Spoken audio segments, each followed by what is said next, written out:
voudrais vous souhaiter la bienvenue dans ce nouveau numéro de Rencontre avec une voix, avec un comédien qui a une voix tellement emblématique que dès que vous l'entendez, vous le reconnaissez fortement, parce qu'il a notamment survécu à un jeu mortel, il a tué son propre père dans une autre série, et il a aussi incarné le président des États-Unis dans 2 films. Je parle bien sûr de Constantin Papas. Je te remercie beaucoup d'avoir accepté mon invitation. Merci de ton invitation.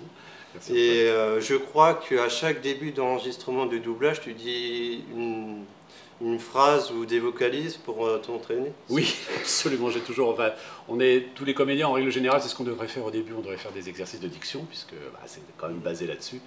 Et ma phrase, c'est dans l'amphibologie des concepts à réflexion de la raison pure de Kant, il y a néo-nietzschellement parlant dans le concept pro-kafkaïen une liaison intrinsèque par l'éclectisme. Voilà. Wow. Et tant que j'arriverai à la dire, je me dis je continuerai le doublage. Le jour où j'arriverai plus, j'arrêterai. Wow. Je me dirai c'est fini, c'est mort. Je te remercie d'avoir lancé. Je t'en prie. Du coup, première question, avec lequel des personnages que tu as doublés aimerais-tu boire un verre ou dîner? Oh, ils sont quelques-uns, mais j'avoue que le tout premier où cette envie est très présente, c'est Steve Carell, parce que je pense qu'on va bien rigoler. Je pense que c'est un doudingue, comme je les aime. Et puis Peter Dinklage, parce que j'aimerais qu'il me raconte son parcours, et je trouve que c'est quelqu'un de très intéressant, et je le trouve très touchant. Et oui, c'est quelqu'un aussi que j'aimerais beaucoup rencontrer. Mais après, il y en a beaucoup. Aaron Eckhart aussi, je sais qu'il est venu tourner une fois à Paris, et j'ai un comédien qui le connaît, enfin qui a travaillé avec lui, Gauthier Batou, et il m'a dit que c'était un type très gentil, très abordable. Et souvent les Américains sont très abordables, hein, ça fait partie de leur qualité. Oui. D'accord. Et du coup, avant de parler plus en détail du doublage, est-ce que tu peux me raconter comment t'es venu l'envie de devenir comédien, tes inspirations? Écoute, ma mère était une grande fan d'Hollywood, donc je dirais que j'ai toutes mes connaissances de cinéma, ça vient surtout d'elle. Et donc elle m'a fait aimer le cinéma, les acteurs américains entre autres. Et puis j'ai eu la chance d'avoir une institutrice quand j'étais à l'école primaire qui aimait le théâtre et qui nous faisait jouer des petites scénettes. Et donc j'ai eu l'occasion de jouer des petites scènes, donc j'ai appris à apprendre un texte déjà, ce qui était plutôt pas mal quand on est petit, on a des poésies, mais c'était plus sympa pour moi de répéter des scènes de théâtre. Donc ça m'a plu. Et puis après, quand tu grandis, ton père te fait pression, il a envie que lui était architecte, donc il avait envie que je reprenne son cabinet d'architecture. Toi tu te cherches, j'aimais bien l'anglais, donc bref, j'ai eu un parcours un peu chaotique, puisque j'ai commencé par les beaux-arts, et ça m'a pas plu. Donc après, du coup, j'ai été sur l'anglais, parce que j'aimais beaucoup la langue anglaise. Mais là, il fallait un niveau de français que je n'avais pas pour être prof. Donc, résultat des cours, je dis, bon, qu'est-ce que je fais de ma vie? Et je suis revenu à mes premiers amours, et j'ai revu ce que j'avais fait quand j'étais petit. Et je me suis dit, mais c'est ça que je veux faire, je veux être comédien. Donc voilà, je me suis payé mes cours, et voilà, ça a démarré comme ça. Et il me semble aussi, lorsque tu étais jeune, tu avais une passion pour la musique, tu avais même un groupe de rock, c'est ça? Ouais, ça c'était quand j'avais 18-19 ans. Et c'était très bien d'ailleurs, parce que je pense que je serais parti un peu en vrille si j'avais pas eu ça. C'était un moment difficile de ma vie, et le rock m'a un peu sauvé de ça. Et l'idée de faire un groupe, de composer, ça fait beaucoup de bien. En plus c'était du punk, donc toute cette mauvaise énergie que j'avais, je la passais dans la guitare, ce qui était très bien pour du punk. Donc ça m'a bien aidé. Et puis en plus la vie est drôle, parce que je m'étais arrêté à 23 ans. Et puis on a été rattrapé, puisque j'ai reformé le groupe quelques 30 ans après, pile poil en fait, c'était vraiment pile poil 30 ans après. Pendant 2-3 ans, ça a été rigolo, j'ai vu une grosse différence avec la scène punk 30 ans avant et 30 ans après, et ça c'était assagiste et plus sympa, plus convivial, les gens venaient pour faire la fête et non pas pour foutre le chaos, donc j'étais content d'avoir ce petit retour là-dessus. Tu écoutes quel artiste? Je suis toujours sur les Clash, Yuka Subs, Sex Pistols, Exploited, Cockney Rejects, j'ai plein de groupes que j'aime encore beaucoup. D'ailleurs j'écoute principalement que ça, mais j'ai été plus ouvert, parce que quand j'étais plus jeune, j'étais un peu tête de con, il n'y avait que ça qui existait, tout le reste était de la merde, et heureusement j'ai changé. Et du coup, est-ce qu'il y a un comédien ou des comédiennes qui t'ont inspiré à faire ce métier? Oh, ça c'est une bonne question. Je crois que les acteurs américains m'ont beaucoup séduit quand j'étais gamin, en fait. J'avais une grande passion pour Jerry Lewis, puis j'aimais bien Henry Fonda, John Wayne, enfin ça faisait, voilà, John Wayne. Quand t'es gamin et que tu joues aux cow-boys et aux indiens, c'est John Wayne tout de suite, quoi. Donc voilà, c'était...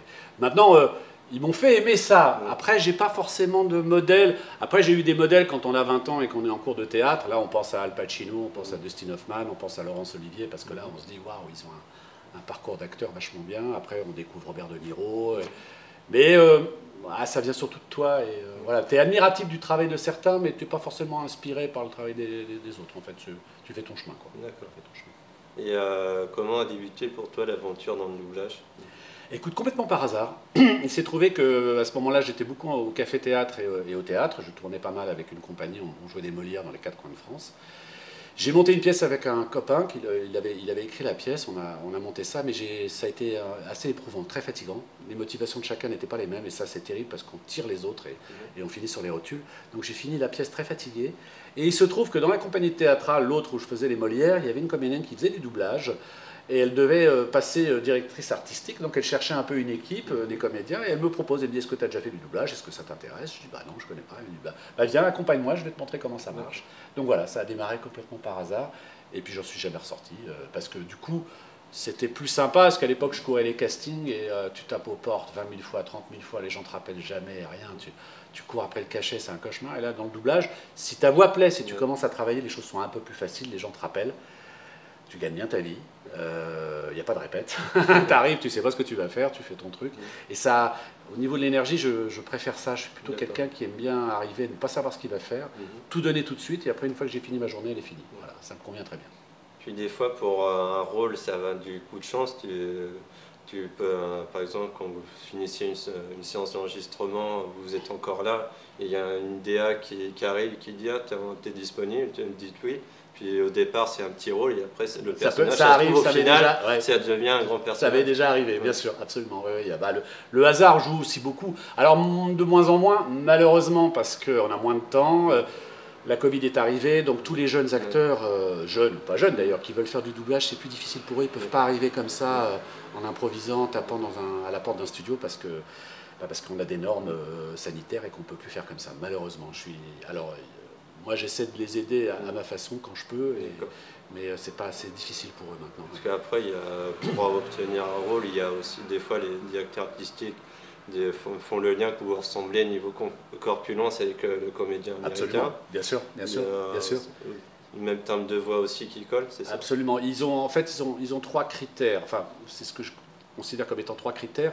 Il y a d'abord ceux qui te connaissent bien, qui sont venus te voir au théâtre ou avec qui tu as des relations en dehors du travail. Donc ils savent qu'à partir du moment où ils ont tel personnage, ils l'ont cerné en regardant le produit, ils se disent bah tiens, Constantin me fait penser à lui parce qu'il est capable de faire ci, de faire ça. Là, c'est vraiment de la distribution sur ce qu'ils savent, sur ce qu'ils connaissent de toi comme acteur. Après, effectivement, comme tu dis, il y a le match voice, c'est-à-dire c'est la même voix, tu écoutes l'anglais et tu dis ah bah tiens. Ou alors tu as effectivement la ressemblance physique, ça joue aussi beaucoup, je trouve. Parfois, tu arrives et tu te dis ah oui, tu n'es pas étonné qu'on t'ait distribué là-dessus. Par contre, ce qui est bien, c'est quand c'est un rôle de composition, mais des fois d'arriver, l'acteur fait 150 kilos et là tu fais waouh, comment je vais remplir ça, mais du coup c'est un challenge quoi. Et c'est rare que les gens te mettent sur des contre-emplois quand même maintenant. Voilà. Là pour le coup, pour Peter Dinkley, du coup Tyrion dans Lannister, ça a été contre-emploi. Ah oui, c'était. Alors c'est une histoire qui date un peu parce que c'était Georges Caudron qui m'a mis sur Peter Dinklage au tout début, sur des essais, d'où mon éclat de rire, parce que quand il me dit, tu verras, le personnage s'appelle John, je crois à l'époque, c'était dans Threshold, et je vois arriver Dinklage et j'éclate de rire, je fais, pourquoi t'as pensé à moi, je fais 1m85, il m'a dit, mais tu vas être parfait dessus, laisse-toi faire, écoute ce qu'il fait, mais tu vas être génial, etc. etc.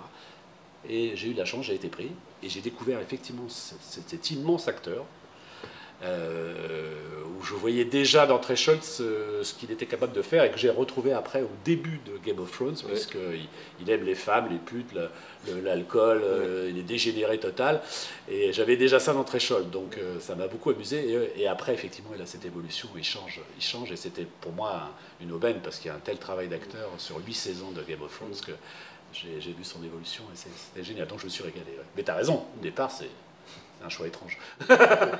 Tu as fait aussi de nombreux jeux vidéo, oui. Notamment pas mal de Assassin's Creed, des jeux Harry Potter, Destiny, et puis plus récemment Far Cry 6. Oui, le jeu vidéo. Alors évidemment, moi j'aime bien toucher à tout quand je suis comédien, donc c'est une activité qui est intéressante, le jeu vidéo. Sauf que là, on est toujours tout seul.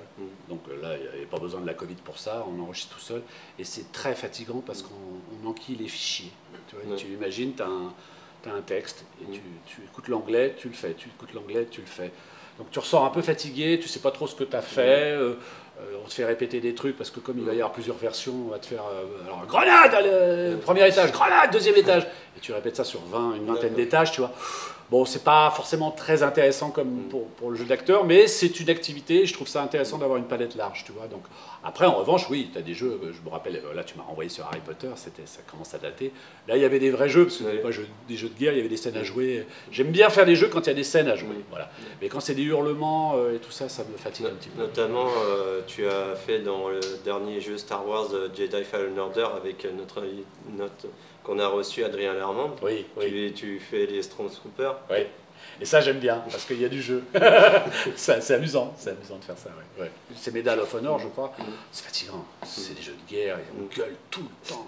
Alors, pour l'imaginaire, parfois, c'est rigolo, parce que parfois, il y a un soldat qui se fait électrocuter, et là, le directeur artistique te dit, bah écoute, là, il faut que tu nous fasses une vingtaine d'électrocutions différentes. Alors, tu es là à chercher... T'as une vingtaine de trucs différents à faire, donc là du coup ça te fait travailler ton imaginaire. Mais par contre c'est épuisant, quoi.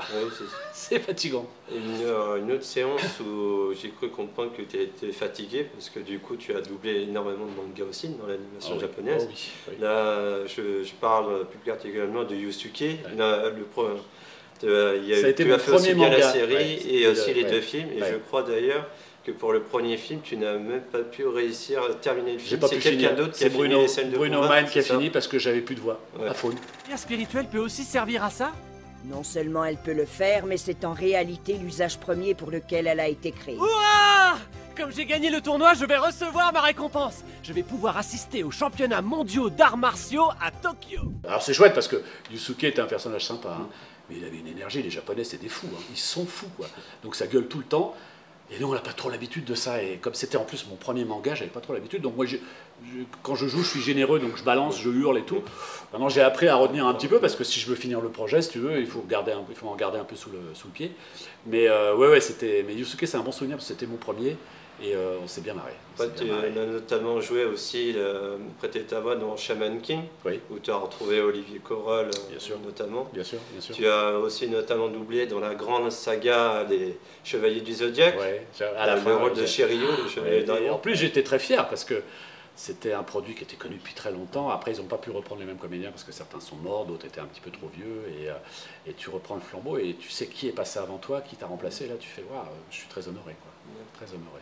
Et derrière, vous pourrez, si vous restez bien jusqu'au bout, vous pourrez gagner cette pop qui sera dédicacée par notre invité. Donc restez bien jusqu'à la fin de l'émission pour gagner cette pop. Ah oui, indispensable. Et du coup, je crois qu'au départ, tu n'étais pas trop manga, tu avais survolé Goldorak, il me semble. Ah ouais, et c'était pas ma tasse de thé du tout, si tu veux. Donc, alors c'est là où c'est vrai que bon, il faut rentrer dans la culture, parce que sinon on peut parler de choses sans les connaître. Et les mangas, pour moi, ça s'arrêtait à Goldorak. Après, effectivement, quand tu commences à en faire, que tu regardes ce qui se fait, et là tu te dis, ouais, il y a des mangas quand même, c'est bien travaillé, c'est joli, c'est des belles histoires, c'est bien écrit, bien dessiné. Donc j'ai appris à découvrir le milieu du manga, alors qu'avant j'étais complètement inculte, et donc effectivement je ne comprenais rien à ce qui se passait.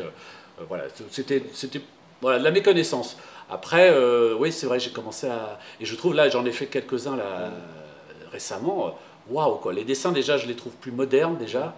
Ils ont moins ces gros yeux, tu sais, comme on les avait à l'époque, avec des réactions, des grosses bouches. Là, c'est plus précis, le dessin est plus précis. Et puis les scénarios, waouh, c'est super recherché, c'est tordu, mais vachement bien. Mais ah ouais, les Japonais là-dessus, ils sont quand même très doués. Tu as notamment joué aussi dans Jojo Bizarre Adventure, où tu as notamment retrouvé notre parent Laurent Sao. Oui, Laurent, oui, bien sûr. Justement, avant de revenir à Game of Thrones, on va parler d'une autre série où là encore, on retrouve un de tes comédiens de prédilection, Steve Carell. Donc bien sûr, vous aurez reconnu la série dont on va parler, c'est The Office. Comment dire, c'est une série qui aura marqué les années 2000. Oh oui. Et à la fin de la série, ça a dû te faire drôle, du moins tous les comédiens de la série, de dire, quand vous en reparlez, ça doit être des bons moments de nostalgie, vous avez dû vous éclater. Absolument, on en a encore reparlé d'ailleurs hier, j'ai croisé Josie Bernard, et on a reparlé de ça, et ça nous manque beaucoup. Je suis très nostalgique moi, de cette période. C'était l'époque en plus où on était quasiment tous présents dans le studio, donc il y avait une vraie famille, une vraie ambiance, comme si on était au théâtre en fait. J'ai réellement pleuré quand j'ai quitté la série, il y avait encore une saison mais sans Steve Carell, Et j'abandonnais déjà un très joli rôle et j'abandonnais une équipe surtout. Et ça, c'est très difficile. Et c'est pareil quand tu es en tournage ou au théâtre, tu vis des choses très fortes avec les comédiens, les potes. Et quand tu t'en vas, c'est bizarre. Tu fermes une porte et tu deviens nostalgique de cette période parce que tu sais que tu ne la retrouveras pas. En tout cas, pas comme ça. On recrée d'autres aventures. Mais celle-là, elle est fermée, elle est clôturée. Et The Office, je ne suis pas encore sûr de retrouver un rôle comme ça, de cette puissance-là et de cette diversité-là. Je ne suis pas sûr d'en retrouver un. Bon, alors, écoutez, ce sera tout simplement un petit match amical, d'accord? On est tous dans la même équipe, en fait. On est l'équipe de Dunder Mifflin. Et bien sûr, si vous nous battez, vous serez virés. Je rigole. Après, tu as retrouvé Steve Carell plus récemment dans Space Force, entre autres. Entre autres, oui. Dans The Morning Show, dans Apple TV+. Absolument, absolument. Au cinéma, dans Max et la menace, Crazy Night, voilà, dans plusieurs de ces films. Et je crois que vous êtes plusieurs à vous le partager. Alors, on est surtout deux. Il y a moi et puis Maurice de Coster. On se le partage à peu près. On est à peu près au même niveau. Puis après, il y a eu des petits coups comme ça par d'autres comédiens. Mais on est surtout deux, oui, effectivement, à doubler. Et ça se fait en fonction des productions où tombe le film, en fait. Tu vois, si c'est chez Universal, par exemple, je sais que ce sera Maurice. Si c'est la Warner ou la Fox, en règle générale, c'est moi. Voilà. Ça se joue un peu comme ça. Et du coup, je crois que tu as ce ressenti-là que Steve Carell a plus de liberté dans The Office que dans Space Force, par exemple. Oui, je trouve. Parce que The Office, il a été producteur très rapidement. Et à force de travailler dessus, je vois les moments où il a les mains libres. Et là, dans The Office, il les avait. Donc, il était capable de tout faire et il ne s'est pas gêné. Alors que je trouve que sur les autres produits, s'il n'a pas les clés en main, je sais pas, j'ai l'impression qu'on l'oblige à retenir un peu, tu vois. Et ça manque un petit peu de liberté, on va dire. Après, tu as doublé dans une autre grande série où cette fois-ci, tu as rencontré cet acteur-là dans la série Frescott. Oui. Grâce à messeries.fr notamment. Absolument, absolument. C'était un très beau cadeau. J'ai pu rencontrer Craig Sheffer et il était tout à fait ce que j'avais imaginé en le voyant dans la série. C'est le même homme, quoi. C'est un type adorable. Et c'était chouette de le rencontrer parce qu'il y a quelque chose de très étrange quand on se rencontre comme ça. On a l'impression de se connaître depuis toujours, alors que c'est la première fois que je le rencontrais lui, tu vois. Mais comme j'ai fait toutes ces années à le doubler, on a l'impression de le connaître et ça fait toujours un effet quand on le rencontre en vrai. Et eux, c'est... Alors, il y a la part des Américains très professionnels, hein, bien sûr, ils sont très pros, mais en même temps, il y avait, ça l'intéressait aussi de savoir comment ça se passait pour moi, comment je gérais ça, etc. On a eu d'ailleurs, il y a eu l'interview en direct, hein, bien sûr, et puis après, on s'est parlé aussi de façon un peu plus privée, et c'est chouette, c'est des petits moments privilégiés, ça. Ouais. Et il me semble qu'il y a un deuxième acteur que tu as rencontré. Oui, alors j'essaie de me rappeler de son nom, Richard Speight Jr. Ouais. Et pareil, lui c'était extra. Lui, ça fait un petit moment que je le double. Et il était surtout dans Supernatural. J'adorais son personnage en plus, Gabriel, et c'est génial, il m'éclate. Et pareil, c'est une très jolie rencontre et il s'est trouvé qu'il y avait des dessinateurs pendant la convention et qu'ils m'ont filé un dessin de lui. Et que lui, gentiment, m'a dédicacé en me disant on forme une Dream Team puisque tu es ma voix française, on forme une équipe. Ah, je trouvais ça super, je trouvais la formulation chouette, quoi. Ça doit être hyper touchant. Ah ouais, et puis je sais pas, il y a quelque chose de très sympa, il dégage quelque chose de très sympa. Et puis donc, quand ils viennent, c'est que vraiment, ils veulent venir parce qu'ils aiment la France, parce qu'ils aiment l'Europe. Et j'ai comme exemple George Clooney qui fait partie de ces comédiens rares américains qui est venu en Europe pour rencontrer dans chaque pays le comédien qui le doublait. D'accord. Voilà. Alors du coup, petite nouveauté qu'on va lancer avec toi, c'est la question de l'internaute. C'est-à-dire que maintenant, vous allez si vous voulez souhaiter participer, envoyer à cette adresse qui va s'afficher juste ici, rencontre avec une voix, alt-studiojlproduction.com. Et comme ça, vous pourrez envoyer vos coordonnées et à l'avenir, vous pourrez poser vos questions aux comédiens et on vous contactera pour que vous puissiez filmer une petite vidéo et après, on posera lors des émissions aux comédiens. Donc tout de suite, je te propose qu'on écoute la question de l'internaute et on se retrouve juste après. Avec plaisir. C'est parti. Bonjour, je m'appelle Victoria. J'ai regardé Squid Game, mais j'ai malheureusement pas pu regarder Game of Thrones parce que mes parents ne veulent pas que je regarde. Mais j'avais une question parce que le domaine du doublage m'intéresse et je pense que vous y connaissez mieux que moi. Est-ce qu'il faut forcément avoir eu une carrière dans la comédie ou avoir fait du théâtre pour pouvoir doubler? Oui, bien sûr, Victoria, il faut une formation de comédien parce que la technique déjà du doublage n'est pas simple. Et il faut arriver déjà à l'attraper, ce qui est déjà pas simple.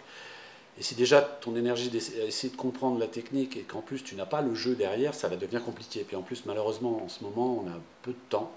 Donc les directeurs artistiques veulent déjà des comédiens qui savent jouer la comédie, si tu veux, et j'ai parfois effectivement les réactions de certains DA qui disent je veux pas en plus t'apprendre à jouer. Donc il faut que tu saches jouer avant même de commencer à faire du doublage, parce que je te dis, c'est déjà, il faut attraper la technique du doublage, donc il vaut mieux être comédien au départ, tu n'auras pas le temps d'apprendre à être comédien pendant le doublage, quoi. C'est ça que je voulais dire. Sauf chez les tout petits, parce qu'évidemment il y a parfois des doublages avec des petits-enfants, et les petits-enfants, bah, ils ont ce naturel, ça se fait naturellement, donc là on ne leur demande pas d'être acteurs, mais c'est pour des rôles d'enfants, de petits-enfants, voilà. Mais sinon, en règle générale, oui, tu gagneras du temps à être comédien, et en plus maintenant ils ne veulent plus... Ils voient les CV des gens qu'ils reçoivent et il faut que tu sois comédien, il faut que tu aies vraiment une formation de comédien. Voilà, tu sais tout. Du coup, on va parler maintenant de l'autre série que Victoria a prononcée, Squid Game, Oui. dont j'ai pas du tout d'éléments par rapport à ça. Non, du tout. C'est la série phare de fin 2021 oui. qui a surpris tout le monde. Oui. Est-ce que même toi, tu t'attendais, lorsque tu as interprété le personnage de 456, lorsque tu enregistrais, que ça allait faire un autant succès que ça? Écoute, moi, très sincèrement, non. J'étais sur ce que m'avait dit Marc Saez, qui a donc dirigé la série et qui m'a gentiment proposé de passer les essais sur 456. Marc était sûr qu'il allait se passer quelque chose. Pas à ce point-là, mais il s'est dit, on a un petit bijou dans les mains. Alors évidemment, il avait un coup d'avance sur moi parce qu'il les avait vus, les épisodes, en tout cas une bonne partie des épisodes, donc il sentait qu'il y avait un gros potentiel, alors que moi je débarquais, j'étais juste sur ce qu'il me disait, sur ce qu'il résumait. Et au fur et à mesure que j'ai commencé à bosser dessus, je dis, waouh, quand même, il y a quelque chose qui se joue, qui est très intéressant, les comédiens sont bons, ça raconte une vraie histoire, et puis on est dans l'air du temps. On est vraiment dans l'air du temps. Alors malheureusement, je vais spoiler pour ceux qui n'ont pas vu la série, mais on est quand même dans la question des riches profitant des pauvres. Et c'est quand même la question du jour, je trouve, dans le monde. Hein. Et je pense que le succès de cette série est dû en partie à ça, à ces questions que les gens se posent là-dessus. Est-ce que les riches, finalement, ont autant de pouvoir sur les pauvres et font réellement ce qu'ils veulent sur les pauvres? Ça pose question. Et du coup, quand plus on rentre dans la série, et plus... Enfin, moi, j'ai pas arrêté, j'aime bien analyser les choses, j'aime bien analyser les plans, pourquoi on montre ça, précisément, ça, etc. Et ça m'a soulevé énormément de questions, donc je trouve que cette série est très intelligente, même si comme ça, au premier coup d'œil, les gens la trouvent violente, etc. Alors, il y a eu tout un truc que les enfants avaient pris les jeux et étaient devenus violents en cours de récréation, ce à quoi je réponds, ils n'ont pas attendu Squid Game pour être violents dans les cours de récréation, je connais ça déjà depuis 30 ans, donc c'est un peu des conneries, c'est un peu facile. Le créateur de la série a annoncé récemment qu'il y aurait une saison 2 et même une saison 3. Oui, c'est ce que j'ai entendu, oui. Et la saison 3, j'ai appris ça récemment aussi, je me suis dit, bah tiens, lui qui a tellement hésité pour faire une saison 2, bah là, seul coup, là... Mais parce que je pense qu'il a 36 milliards d'idées, et qu'il se dit, avec une saison 2, j'aurais pas assez, donc c'est bien, et si effectivement Netflix le suit, alors là, je suis ravi. Maintenant, il n'est pas du tout dit que 456 soit là, il peut très bien repartir sur d'autres choses, enfin, tout est possible, j'attends de voir, mais en tout cas, je lui fais confiance, je suis sûr qu'il va nous faire une suite qui va être canon, ça c'est sûr, ça c'est sûr. Hé, hey, Sangou! Oh, c'est toi, Sangou! Et qu'est-ce qui t'est arrivé? Comment ça se fait que t'es ici? J'ai vu ta mère à la poissonnerie, et elle m'a dit que t'étais en déplacement, en voyage d'affaires. C'est vrai ce qu'il a dit, le gars en rouge? T'as des dettes? Joe Sangou, la fierté de notre ville? Message à tous les joueurs. Autre série phare dans laquelle tu as doublé, et là ça a duré 8 saisons et qui s'est terminée l'année dernière maintenant. Bien sûr, Game of Thrones, dans le rôle de Tyrion Lannister. Qu'est-ce que ça fait d'avoir joué un aussi grand rôle dans une série tellement écoute, je dirais beaucoup de fierté. J'étais content parce que c'est même si c'est pas un rôle que tu composes, tu joues le jeu, tu essaies de donner le meilleur de ce que tu sais faire. Et j'ai trouvé le travail intéressant. C'était pas un rôle de composition, parce qu'effectivement, en dehors du physique, il y a des choses dans lesquelles je me retrouve avec lui. Tu vois, l'empathie, c'est quelque chose qui me parle beaucoup. Donc, je trouve que la deuxième partie de la série, on est vraiment là-dedans. Il est à l'écoute des choses. Et donc, c'était un rôle superbe. Et puis surtout, j'ai jamais vu un succès interplanétaire comme ça. Enfin, et ça, pareil, je ne l'ai pas vu venir, hein, franchement. Parce que pour moi, au début, c'était de l'heroic fantasy. Je ne sais pas trop ma tasse de thé, les dragons, tout ça. Et puis en fait, on se rend compte que les dragons, c'est un prétexte, que ça va beaucoup plus loin que ça, et que pareil, c'est une très jolie critique de notre société, je trouve. Donc waouh quoi, et non, beaucoup de fierté, avoir été très honoré de faire ça, et puis tout ce qu'il y avait derrière, la complicité qu'on avait entre nous, parce que c'était quand même une des premières séries où n'importe quel héros pouvait être dézingué très rapidement, donc les paris étaient tenus, on se disait ah, le prochain c'est toi, etc. Donc c'était sympa, c'était rigolo. Et je te racontais tout à l'heure l'anecdote avec Philippe Catoire, qui fait donc Tywin, mon père, et on n'a pas enregistré la scène ensemble parce qu'on n'avait pas les dispos tous les deux en même temps. Et donc il a fait la scène la veille et il m'envoie un texto le soir en me disant je te hais. C'est truffé de très jolies anecdotes comme ça, on se marre entre D'ailleurs, nous. je crois qu'il y a une anecdote que tu avais discutée, c'était avec Guillaume Orsat, où lui, l'anecdote du couloir, ou pur moment de hasard pour le limier, c'était exactement ça. Il a emmené sa fille Alice, qui fait Arya Stark dans la série. Absolument, absolument. Et il s'est retrouvé là. Alors, et souvent dans les ambiances, c'est des jeunes comédiens qui ne sont pas encore très affûtés sur le doublage, donc on peut leur donner des petites choses, mais quand ça devient plus important, c'est plus délicat pour eux, puis on les fout dans la merde. C'est vrai, si tu leur donnes un rôle lourd, ils n'arrivent pas à le gérer, c'est dur, quoi. Et donc, c'est ce qui s'est passé avec lui, et à ce moment-là, Laurent Datas, qui dirigeait la série, a dit bah, écoute, Guillaume, t'es là, écoute, il faut que tu me sauves un coup, là, il y a le limier, là, ce personnage, je l'ai fait faire dans les ambiances, et là, il prend un peu plus d'importance. Il faut que je prenne quelqu'un qui est un peu affûté là-dessus, donc est-ce que tu veux le faire? Et voilà. Et mais alors, ce qui est très drôle, c'est que il va avoir toutes ces scènes avec sa fille, quoi. Et ça, c'est génial. Oh oui, j'aimerais être ce monstre que vous voyez en moi. J'aimerais avoir assez de poison pour cette meute que vous êtes. Je donnerais avec joie ma vie pour vous voir tous en ingurgiter. Sœur Mérine, escortez le prisonnier jusqu'à sa... Donc on revient à Peter Dinklage, pareil, voilà, tu l'avais donc retrouvé une série avant dans Treasure. Ouais. Et après tu l'as notamment suivi au cinéma dans les divers films qu'il a fait, entre autres dans X-Men Day of Future Past. Absolument.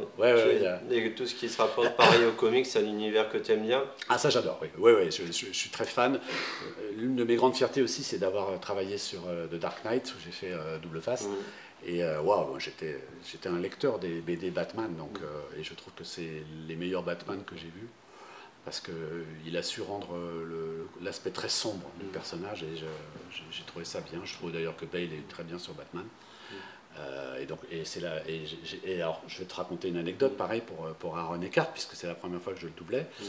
Je faisais Max la Menace à ce moment-là, en même temps. C'était avec Jenny Gérard, qui était pour moi la plus grande dame de doublage que je connaisse. Paix et son âme, puisqu'elle nous a quittés, mais elle a été une grande dame du doublage, elle a lancé énormément de comédiens, elle a fait des très gros films. Et il se trouve que je faisais donc Max la Menace avec elle à Saint-Ouen, donc dans le nord de Paris, et elle a une bande-annonce à faire dans le sud de Paris, dans un autre studio. Et elle me dit, écoute mon petit Constantin, je sais qu'on travaille ensemble sur le mardi après-midi sur Max la Menace, j'ai une bande-annonce à faire le matin dans le sud, mais j'ai pas de voiture pour retourner à Saint-Ouen. Est-ce que tu viendrais me faire ça? Puis après, on revient avec ta voiture à Saint-Ouen. Je dis, bon, écoute, oui, bien sûr, il n'y a pas de souci. Je vais pour le truc. Et le film annonce, c'était Batman. Et elle me dit, bah, c'est le petit blond, là. C'était Aaron Eckhart. Donc je fais le truc. Comme on dépannerait quelqu'un, parce que souvent, les films annonces, on n'a pas forcément à la fin les mêmes comédiens, c'est juste parfois ils ne sont pas disponibles, donc on prend un autre comédien qui fait le truc. Il est payé pour ça, hein, mais c'est pas lui qui aura le rôle, tu vois. Donc voilà, donc, je savais que ça pouvait être ça. Bon, puis Jenny, je l'aimais bien, puis on bossait l'après-midi, je la dépannais, c'était très bien. Et puis le client aimait ce que j'ai fait, voilà, quand même, c'est du coup sympa. Et Aaron Eckhart, c'est drôle parce que après Laurent Datas m'a appelé, pareil, c'était au téléphone, et il me dit, bah Constantin, j'ai un rôle là, c'est Aaron Eckhart, bah, tu vas être le président des États-Unis. Et là, tu es là au téléphone, tu fais yes. C'est chouette. Et ça, tu vois, c'est les plaisirs qu'on a uniquement qu'en doublage. Parce qu'il est évident qu'au cinéma, au théâtre, peut-être au théâtre, si quelqu'un écrit une pièce, mais au cinéma, personne ne m'appellera pour faire le président des États-Unis. Et c'est normal. Mais en doublage, si, je peux faire je peux faire Tyrion Lannister, je peux être président des États-Unis, je peux faire un patron de boîte de papeterie qui est un enfoiré de première, mais en même temps un amour. Je peux faire 456, un loser qui finalement a un cœur comme ça. Voilà, je passe d'un rôle à un autre. Et il n'y a que le doublage qui me permet ça. Et c'est pour ça que j'adore cette activité, parce que je fais des rôles que je n'aurais jamais ailleurs. Il y a Peter Dinklage qui va dans le rôle de Cyrano de Bergerac. Est-ce que tu sais si du moins tu vas t'approcher pour justement le jouer dans le film? Je ne peux rien te dire. Voilà, je ne peux rien te dire, mais faut tenter le coup, mais je ne peux rien te dire. Donc à défaut de, sans confirmer, mais à défaut de jouer Cyrano au théâtre, ça te plairait bien de le faire en doublage? Oui, c'est sûr, c'est sûr, si ça se fait, bien sûr, j'adorerais Cyrano de Bergerac quand même, tu vois. Mais là, bon, je pourrais éventuellement le faire au théâtre, même si j'ai pas... Après, quand passer derrière Depardieu, Ouais, Et Belmondo aussi. Oui, Bebel. Enfin, c'est pas pour moi. On m'a toujours dit, j'ai pas eu la chance de le voir, mais on m'a toujours dit que c'était Daniel Sorano, surtout le meilleur, le meilleur. Mais Bebel, ouais, c'est un personnage pour Bebel, parce qu'effectivement, il avait ce panache. Depardieu est extraordinaire dedans, mais Jacques Weber était très bien aussi. Donc, je pense que tous ceux qui sont passés sur Cyrano étaient très bien, ouais. Donc, c'est surtout que c'est un des plus beaux rôles du répertoire français, quand même, de théâtre. Ouais. Et on va faire un petit jeu avant de la fin. Oui. Je vais te donner une liste de quelques personnages que tu as doublés. Et moi, après, je vais te dire des noms de jeux. Et tu dois trouver avec qui tu aimerais bien faire une partie de ce jeu-là. D'accord. Et moi, derrière, je vais citer 4 jeux. Et tu devras en choisir un des 4 pour faire une partie de ce jeu-là. D'accord. Okay. Comme on a fait pas mal de séries en termes de jeux. D'accord. Donc, du coup, la liste Tyrion Lannister. Ouais.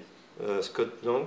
Ouais. Michael Scott, je peux dire, Yusuke et 456. D'accord. Donc le premier jeu, c'est les échecs, avec qui tu pourrais faire une partie d'échecs. Peter Dinklage. Il y a Tyrion Lannister, oui. D'accord. Ouais. Une partie de poker. 456. D'accord. Une partie de basket. Michael Scott. Et enfin, pour finir, une partie de handball. Il ne reste plus que Yusuke, donc ça sera Yusuke. Je crois qu'il aurait de l'énergie à revendre. Oh oui, c'est sûr, c'est sûr. Il me fatiguerait bien avant que j'aurais pas le temps de dire que je serais déjà épuisé. Ouais. Du coup, je te remercie beaucoup d'avoir accepté mon invitation, ça nous a fait très plaisir. Et si tu as un petit mot pour les fans qui te suivent depuis ces nombreuses années. Ouais, continuez à écouter la VF si vous pouvez. C'est pas la peste, la VF. Beaucoup qui nous balancent que la VF c'est affreux, c'est atroce, etc. Je ne pense pas, très sincèrement, je ne pense pas. On essaie de faire de notre mieux. Donc, et je trouve important que la VF existe parce que tout le monde ne parle pas anglais et tout le monde ne parlera pas anglais, il ne faut pas se leurrer. Et même si on parle anglais, je peux vous garantir que je vous mets au défi de regarder Game of Thrones uniquement en anglais, sans sous-titrage. On fait un point après et je ne suis pas sûr que vous ayez compris tout ce qui se joue. Donc voilà. Donc la VF, elle sert aussi à ça, à la compréhension des choses. D'ailleurs, petite anecdote, je pense que tous ceux qui sont les grands défenseurs de la VO, ce que je comprends, je le respecte, mais massacrent la VF, je ne suis pas sûr que ces gens-là lisent leurs romans en anglais. Voilà, entre autres. Je ne suis pas sûr. Donc voilà, c'est pour ça que ça me fait un peu rire, cette hypocrisie autour de tout ça. Donc je dirais défendez la VF quand elle est défendable, et elle l'est souvent, parce qu'on fait un bon travail. Et puis de toute façon, techniquement, aujourd'hui, on peut tout faire. On peut regarder la VO, la VF, donc je crois qu'il faut surtout se respecter.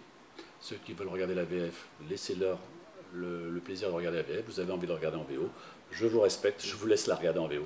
Mais n'allez pas massacrer les VF gratuitement. Merci beaucoup. Merci à toi. Puis je vous dis à très bientôt pour un nouvel numéro. Et surtout, restez bien pour le petit jeu concours avec notre invité du jour. À très bientôt. Bye bye. Ciao.